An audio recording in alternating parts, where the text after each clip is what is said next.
Donc, voilà, comme j'ai dit, on va commencer par ce sujet. Donc,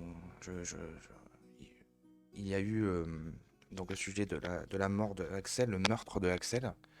Je sais même pas si je me demandais ça, si le fait de nous le requalifier, enfin, ou moi de le requalifier en meurtre, ce qui s'est passé, alors que vous verrez, on va repasser ce qui s'est passé. Ça a été en gros, l'avocat général du procès a demandé que le prévenu soit condamné à 16 ans de réclusion pour pour homicide sans avoir envie de le donner. Voilà, donc c'est ça le départ. Et donc, ça aboutit à 12 ans de prison pour Youssef Roger, là, je sais pas quoi, Youssef, là. Euh, 12 ans de prison et 2 ans de prison pour le passager qui était dans la voiture et qui n'a rien fait. Voilà, donc c'est horrible. On va en parler en détail. Donc, Axel Dorier, qui a été assassiné en 2020 par deux gars traînés sur 800 mètres.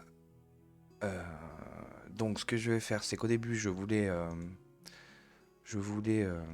passer du temps à relire entièrement le procès, à nous mettre dans le rouge et tout, complètement fracassé. Mais en fait, il y a quelqu'un qui a fait ce travail déjà, de relire et d'essayer de prendre tous les éléments pour montrer aussi, là je pense que c'est ça que voulait montrer Cro-Blanc, il s'appelle, celui qui a fait cette vidéo, de montrer l'injustice en fait de cette décision. Et moi je vais remettre une couche derrière, parce qu'il y a un élément sur lequel je veux m'attarder, un ou deux éléments. Donc c'est la chaîne F de News, vous pouvez aller voir cette vidéo là que je mettrai en lien. Donc il a pris 30 minutes pour tout relire, pour tout expliciter. Et donc c'est bien, on a l'ensemble des choses et on peut vraiment voir que c'est incroyable la décision. Je vais juste vous laisser écouter la fin de sa vidéo, c'est très parlant. Voilà, je pense que je suis complètement d'accord avec ce Cro-Blanc. Ok. Donc voilà, vous avez moi je pense que c'est limpide cette histoire.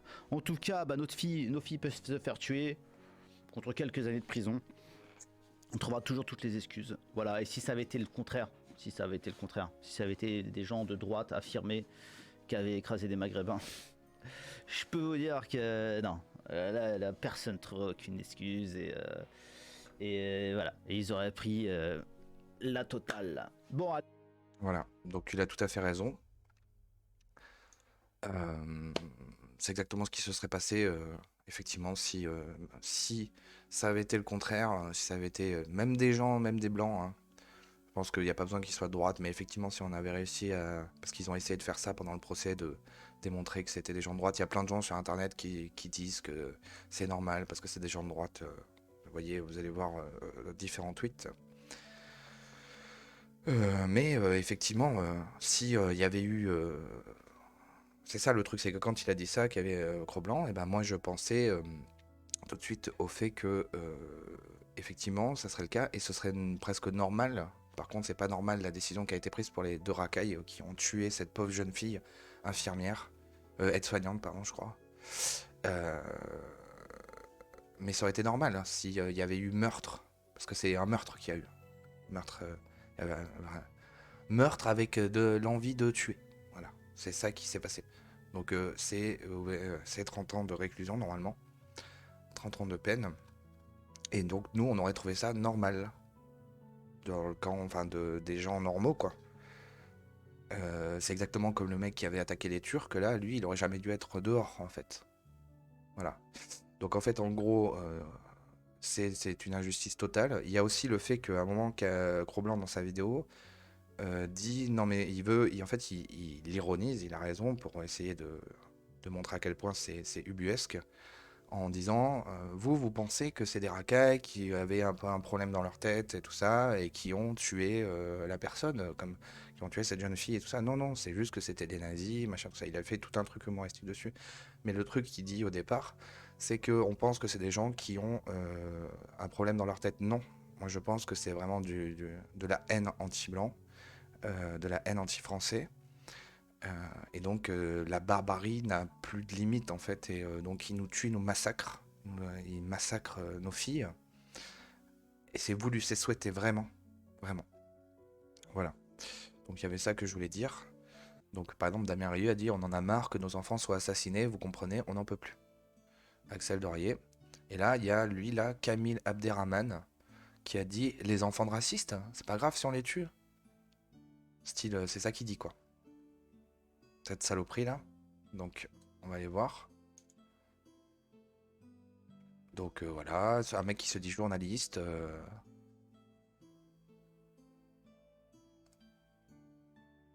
Qui prône voilà, une France islamisée totalement. Voilà, là par exemple, là il y a eu un abbé qui a dit: en assassinant le roi, les révolutionnaires ont tué l'ordre social. Donc là, c'est ce journaliste hein, qui a posté ça. Des imams sont perquisitionnés. Donc voilà, il fait de la pub pour une série qui va sortir sur Netflix ou qui est sortie où le président sera édenté et noir. Et donc ça sera bien. Voilà, avec tout le monde sera content. Et donc c'est nous les racistes. En fait, le mec il attend que ça. Il a besoin d'avoir un président noir pour être français, pour se sentir français, musulman et tout ça. Et c'est nous les racistes en fait. C'est ça dont il a besoin pour pouvoir se sentir français. Voilà. Donc voilà, c'est une série à la con là. Encore fait par Netflix qui veut faire un bid. Je sais même pas pourquoi je fais la pub. Voilà, donc lui il a dit ça. Voilà, les enfants de racistes c'est pas grave si on les tue. Voilà, c'est tout à fait normal. Kamil Abderrahman.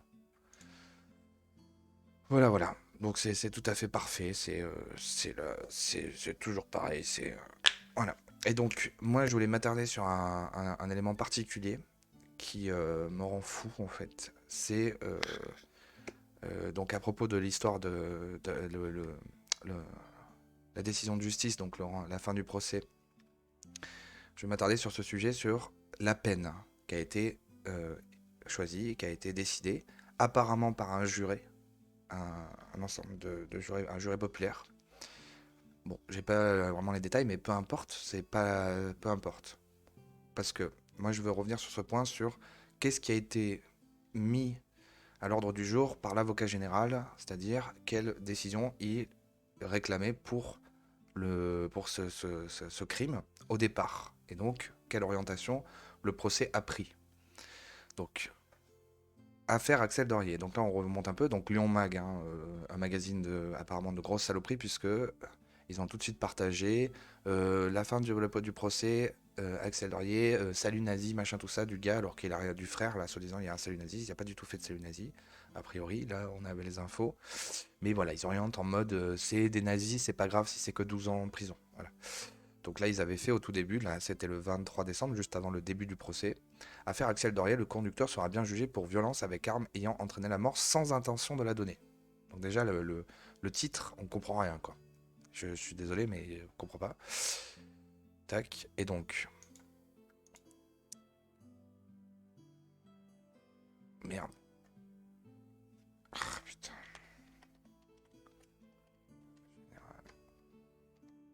Voilà. Ce vendredi marque la quatrième dernier jour. L'avocat général requiert 16 ans de prison de réclusion criminelle contre Youssef Tebal. Donc ça, c'est le début du procès. C'était ça. 16 ans de l'avocat général, Romain Ducrot, requiert 5 ans d'emprisonnement, dont 1 an ferme contre Mohamed Yeloul. Donc ça, c'est le passager. Il aurait dû agir, n'a pas agi, pas de demande d'incarcération. Donc c'est ça qui a été dit au départ. Au départ du procès, c'est ça qui a été demandé. Et donc en fait... Putain, j'en ai les larmes aux yeux, ça va me rendre fou. Euh, le départ c'est ça, et c'est ce sur quoi je veux aller, c'est le fait que on dit, et particulièrement quelqu'un qui s'appelle Laurent Aubertin, et d'autres aussi hein, bien sûr, disent que il ne faut pas changer le code pénal, il ne faut pas alourdir les peines, il ne faut pas aller plus loin, parce que en gros c'est déjà extrêmement dur ce qu'il y a dans le code pénal. Et donc en fait, nous on parle d'injustice tout le temps, beaucoup de gens parlent d'injustice, et on comprend pas. On se dit qu'il faut rajouter des lois. Mais en fait, on va voir que c'est vraiment parce qu'ils n'appliquent pas la loi. Donc là, on voit que l'avocat général, au départ, il a démarré sur 16 ans de réclusion criminelle demandée et 5 ans pour le passager. Pendant le procès, qu'est-ce qui s'est passé? On a eu un aveu qui, déjà, ils avaient toutes les preuves en fait, quand on voit le détail de tout ce qui a été expliqué par celui quand ils ont reconstitué le meurtre, quand ils ont reconstitué la scène, quand ils ont vraiment tout énuméré avec, je sais plus, c'est un légiste et tout ça, par rapport aux lésions qu'avait la jeune fille et tout ça, qu'avait Axel Dorier. Et à un moment donné, pendant le procès, il se passe ça. Procès d'Axel Dorier. Hier, l'accusé a avoué avoir voulu faucher avec sa voiture Clément, le petit ami d'Axel. Il indique donc très clairement avoir voulu tuer quelqu'un intentionnellement. C'est un meurtre. Donc ça, c'est Némésis qui parle de ça. L'association Némésis, collectif. Donc procès Axel Dorier. C'est la partie de l'article qu'elle a sorti, la personne. Le conducteur avoue qu'il voulait faucher son petit ami, pas la jeune femme. Lors de son interrogatoire au 3e jour du procès de l'affaire Axel Dorier, l'accusé principal a reconnu qu'il avait voulu faucher non pas la jeune femme, mais Clément, le petit copain de la victime. Donc en fait, le mec, donc le Youssef, là, Tabal, il a avoué clairement, pendant le procès, qu'il voulait tuer. On est d'accord, parce qu'il a dit ça. Plus toutes les preuves, les autres preuves. Donc en gros, quand on veut tuer, ça s'appelle un meurtre. Donc, on va écouter ce que Laurent Berton disait face à ce gauchiste ultime, là, le super gauchiste. Je sais pas pour qu'est-ce qu'il a comme but dans sa vie, mais bon, on s'en fout. Donc Slama, là. À un moment donné, en fait, c'est pendant ce débat que je vous conseille d'aller voir, parce que c'est très intéressant de voir à quel point le gauchisme est ultime dans ce pays, et vraiment complètement désorienté. Il lui dit vous voulez un état policier, vous voulez toujours plus de contraintes de liberté, tout ça. Et Laurent Berton, en fait, il réplique et il dit non. Il y a tout un débat là-dessus. Moi, c'est pas du tout ce que je veux. Je voudrais juste qu'on applique la loi. D'ailleurs, moi, je suis plutôt contre les lois sécuritaires qui ont été mises depuis les attentats. Je voulais juste qu'on applique la loi, machin, tout ça. Et donc, il explicite ça. Et quand vous dites que les peines ne sont pas, N'achetez pas un appartement pour J'oublie toujours les pubs, bien sûr. le lancement et accumuler. sont pas personnalisées. écoute. Évidemment que si, elles doivent l'être, elles le sont. Dans la loi, c'est prévu, il y a des circonstances atténuantes Mais et vous êtes pour les peines aggravantes. planchées ou pas? Et ce que j'explique, justement, c'est que c'est déjà inscrit dans le code pénal que les circonstances aggravantes vont aggraver la peine. Et là, aujourd'hui, quand on assiste à des jugements avec moult circonstances aggravantes, on se rend compte qu'il n'en est absolument à aucun moment tenu compte. Pour certains. Non. Alors vous êtes en mesure de dire que tous les jugements font La- preuve de la- laxisme. Il y a du laxisme dans La tous les grande majorité des jugements n'appliquent pas la loi telle qu'elle est prévue par le code pénal. Voilà ce que je dis. jugements. Non, mais Ça, c'est clair. Non, c'est Non, faux mais ce que vous dites. voilà, non, parce que ça, c'est votre. c'est faux. Il y a quelque chose en effet qui s'appelle les remises de peine. Donc voilà.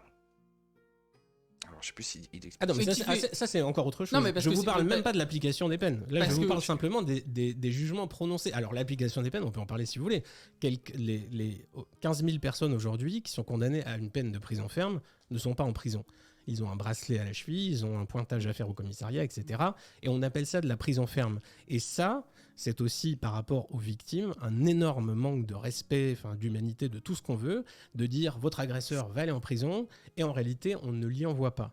Ça, c'est à mon avis une erreur énorme que fait le système judiciaire et qui crée évidemment une crise de confiance absolument Mais vous délirante, notamment vis-à-vis de la police Et vous aussi. savez que la prison ne Ok, donc, on a vu le meurtre, enfin les détails un petit peu. En plus, si vous avez regardé la vidéo de F2 News, vous aurez encore plus de détails. Mais il a avoué.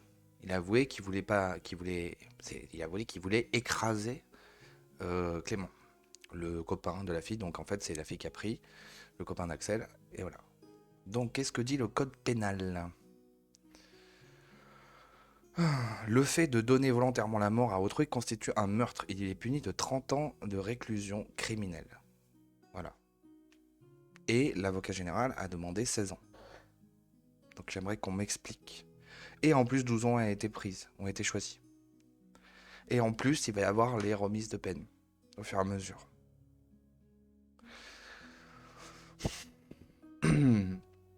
Et donc, deuxième article, là, qui est juste en dessous, le meurtre qui précède, accompagne ou suit un autre crime est puni de la réclusion criminelle à perpétuité. Le meurtre qui a pour objet soit de préparer ou de faciliter un délit, soit de favoriser la fuite ou d'assurer l'impunité de l'auteur. Donc, truc-là, ou du complice d'un délit est puni de la réclusion criminelle à perpétuité. Donc là, je parle par rapport au passager. Le passager a écopé de 2 ans de prison. Voilà, donc il aurait dû aussi avoir la réclusion criminelle ou 20 ans, un truc comme ça. Voilà. Voilà où on en est, voilà ce qui se passe dans notre pays. Il faut regarder les choses en face, non? Code pénal. Je mettrai les sources. Hein. Procès, Axel Dariel, le conducteur avoue qu'il voulait faucher son petit ami, pas la jeune femme. Lors de son interrogatoire, au 3e jour du procès de l'affaire Axel Dariel, l'accusé principal a reconnu qu'il avait voulu faucher non pas la jeune femme, mais Clément, le petit copain de la victime qu'il avait vu monter sur le capot. La vision que j'ai, ce n'est pas Axel, c'est Clément. Donc je suis désolé, mais quand on veut faucher quelqu'un, on veut le tuer, quoi. Il y a que... Enfin, voilà. Donc voilà, c'est l'horreur totale, c'est la situation dans laquelle on est. C'est noté, on a compris, on le savait, je fais un peu... Ça se trouve, je suis un peu bisounours parce que tout le monde le savait, mais là, je sais pas, j'ai l'impression que c'est encore pire que tout. On est à 12 ans de réclusion criminelle, le mec il a déjà fait 2 ans et demi, il va avoir une remise de peine, donc il va sortir dans 3-4 ans, a priori, vu que c'est le cas tout le temps, peut-être qu'il fera même 10 ans, mais bon. Donc 6 ans encore, là, 6 à 8 ans. Alors qu'il aurait dû avoir il aurait dû prendre la perpétuité française c'est 30 ans. Voilà. Voilà la situation dans laquelle on est. Voilà, c'était histoire de commencer la journée dans la bonne humeur. Donc repose en paix Axel, nous t'oublierons pas. Nous avons une liste longue comme le bras de gens qui ont été assassinés comme toi. C'est plus possible quoi, c'est horrible. C'est horrible.